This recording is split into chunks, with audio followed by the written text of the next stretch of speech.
तोहरा ले जान हम माँ गायत्री रिकॉर्डिंग स्टूडियो। तोहरा ले जान हम अभी आप सुन रहे हैं धर्मेंद्र निर्मलिया को। तोहरा ले जान हम हकन लोर कहानी हे गे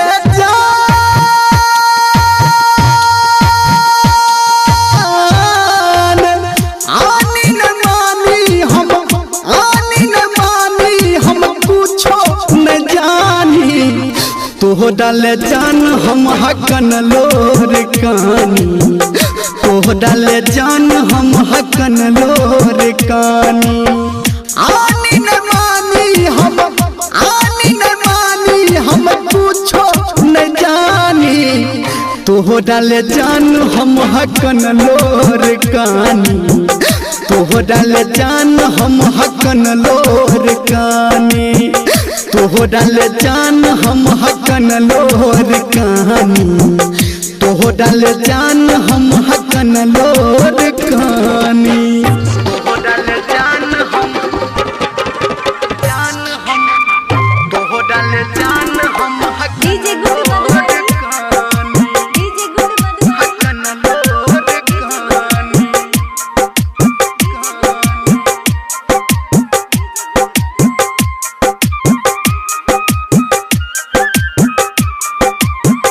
तोहरा ले जान हम हकन लोर कहानी हकन लोर कहानी छोड़ दिले हमारा तू एक कदम गमिया छोड़ दिले हमारा तू एक कदम गमिया तो हट दलहागे अखन जखमिया तो हट दलहागे अखन जखमिया हम अपराधी छी अपने हम मानी तोहरा ले जान हम हकन लोर कानी तोहरा ले जान हम हकन लोर कानी तोहरा ले जान हम हकन लोर कानी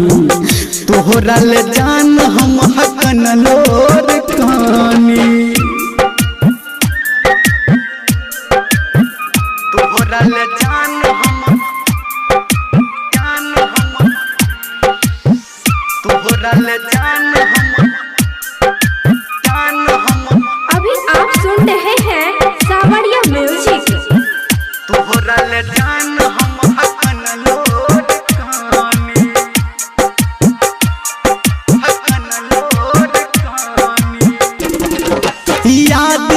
अबैया जब मीठ मीठ बोली याद अबैया जब तोहर के बोली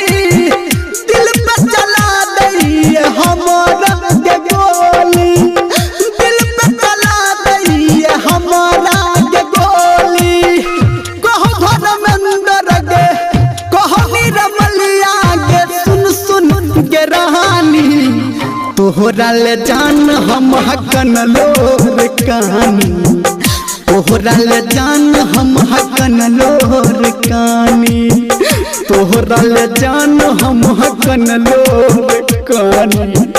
तोहरा ले जान हम हकन लोर कानी।